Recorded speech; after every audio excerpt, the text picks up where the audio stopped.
Hi, in this video we are going to explore different ways to create some anchoring points, some concentric circles that will help you to guide your mandalas should you choose to do a semi-structured mandala. I don't really teach how to do the uber meticulous and quote perfect mandalas because I find them very tedious, and then ultimately I really prefer to look at ones that are more whimsical and free. So that's what I teach. So the first one we're going to do, all you need is a paper clip, and this is a standard metal paper clip. I've colored it so that it is easier to see on the video. And I'm using a mechanical pencil to hold it in one spot.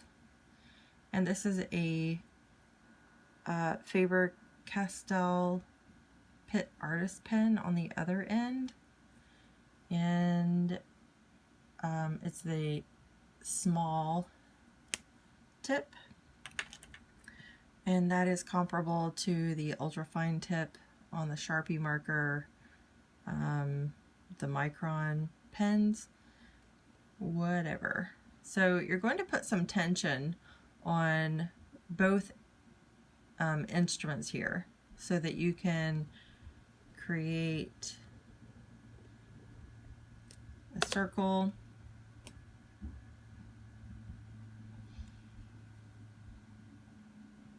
that is relatively consistent all the way around. That meets up at the end, and you can always I just made a big streak there with that one, but you can always erase the mechanical pencil. So to make another one, I'm just adding another paper clip,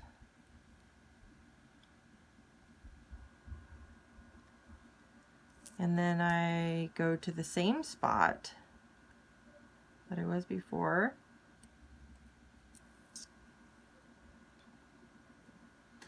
and pull apart, press down with a mechanical pencil, pull out on the paper clips, and go around.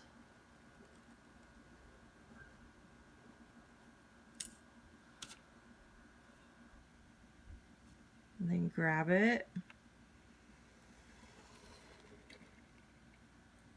and meet up about where you started. And then for a standard 8.5 by 11 inch piece of paper, we're doing a third, and that's probably about as much as you will get on that. And this is it's a heavy pound paper, super bright.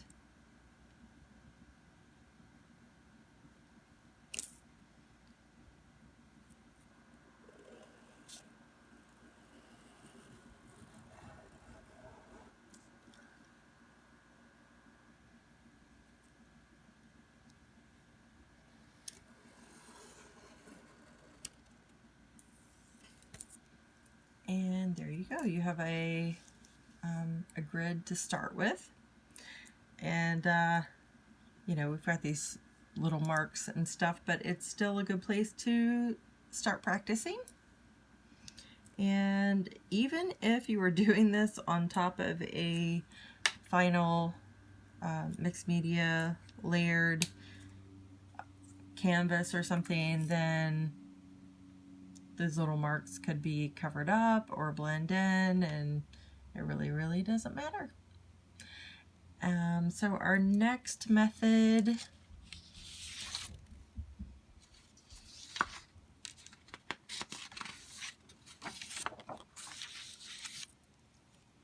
is going to be using templates, and I have a couple of them. They come in a different, you know, very wide variety of sizes.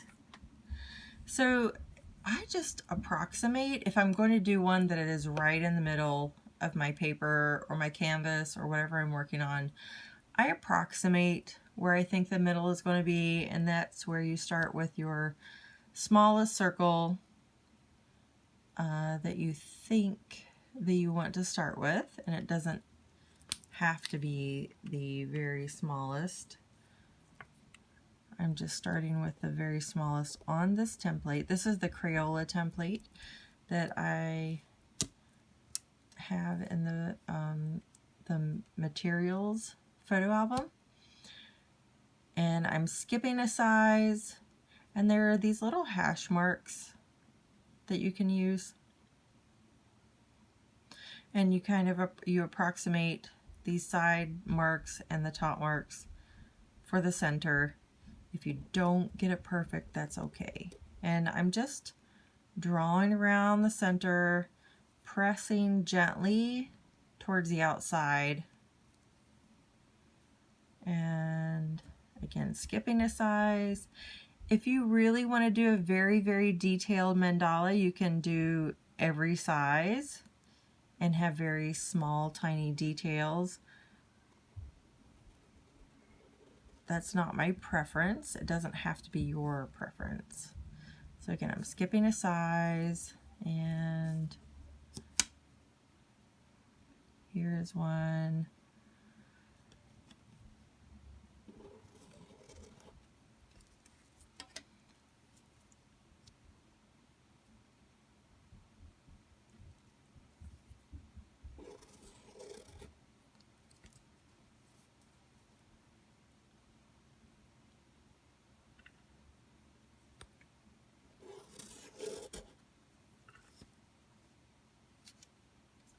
And you reach a limit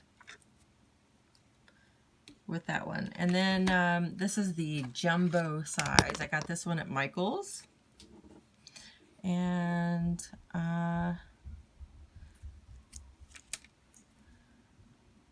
it doesn't have to be the exact same increments as you go. Just whatever you feel like you want to do. You can experiment. Everything is something that contributes to your learning process. So spend as much time as you like experimenting. Consider it a doodle or a scribble or taking notes or something. Do it on inexpensive paper.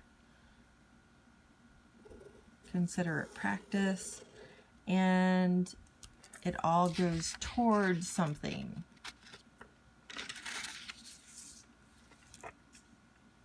And again, I'm skipping every other size here and just using these hash marks to line up vertically and horizontally.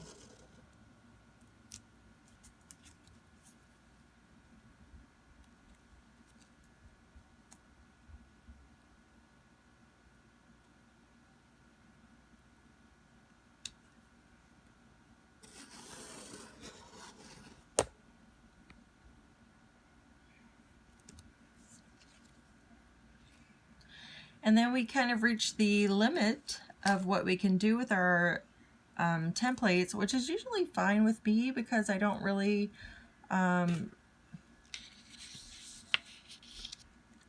find very much satisfaction in going out and out and out into a really big big mandala. Not usually. Sometimes I do. Sometimes I really enjoy it. But my personal preference is to do more than one. That's just how my brain is set up. You might like it differently. So here we've reached the end of the limit on the template, and then we can move on if we like to compass. And I put this in a separate post, the Stedler. I don't know if I'm saying that right because I've never heard it said out loud, and it could be completely different. Staedtler, compass. It is usually the most recommended. I've seen it recommended over and over again. I've tried some other kinds.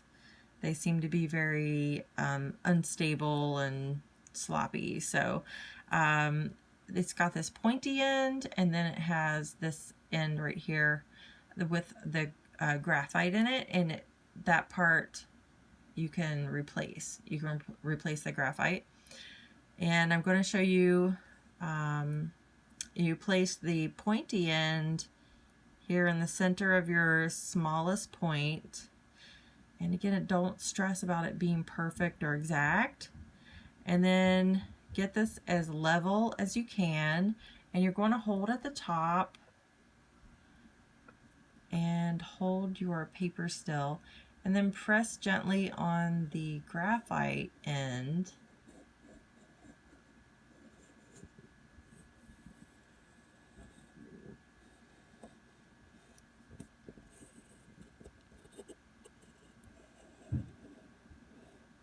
Until you meet up with your starting point. And you can see this is a little lopsided. I didn't get exactly in the center there. And that could be from misplacing circles with the templates on the way out. I'll show you in a second how to do it with just the compass. And then this little wheel, you roll that out. So I'm rolling the wheel down, and that pulls the arm out for the compass to make it a little wider. And like I said, you don't have to do specific, exact, formulaic increments. Just whatever seems right at the time. Or you could try to use some sort of formula to figure out some other way to do it. I don't do that. I don't find that very fun. And if it's not fun, there's really not a lot of point in me doing it, personally. I enjoy the learning process, so, you know, I'm willing to challenge myself, but, you know, being really, really particular with measurements and increments that's not a step I'm willing to take. So I've done a few more. We're just going to keep taking this one all the way out.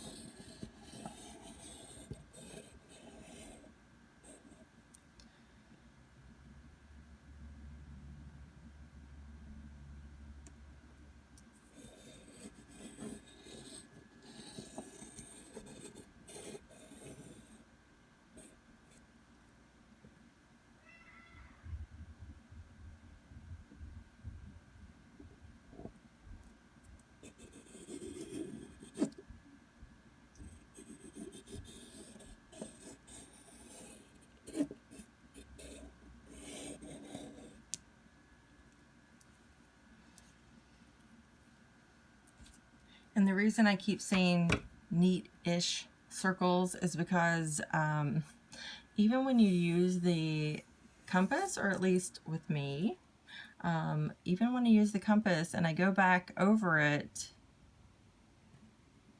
with whatever I'm tracing over it with,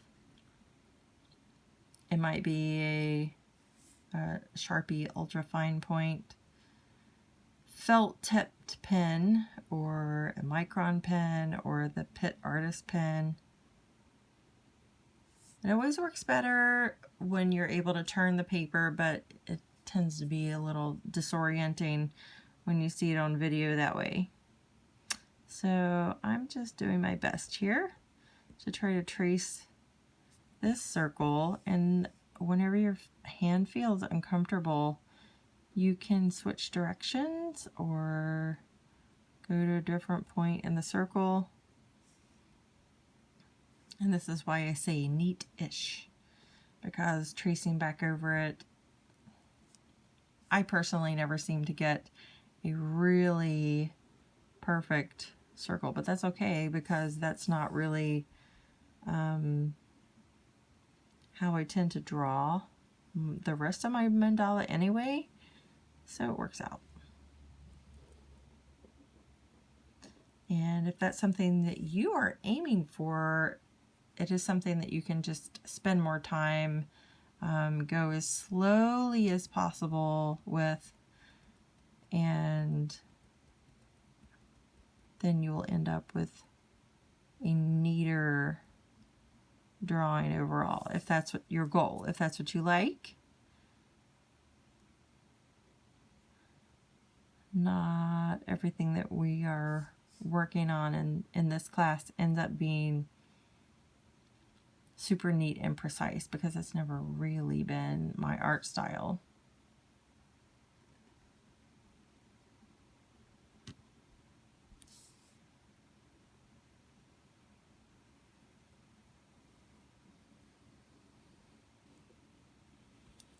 But the point of these is to come up with, like I said, an anchoring point, a place where you can come back to that has a little more structure. It kind of helps you know where to go on the next step.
So whenever it feels awkward, whatever direction you're going, just change directions, go a different way. And here I am, because I'm almost at the end here, and it won't be so confusing. I'm going to just turn this around, because your hand works most ideally in a certain range of motion.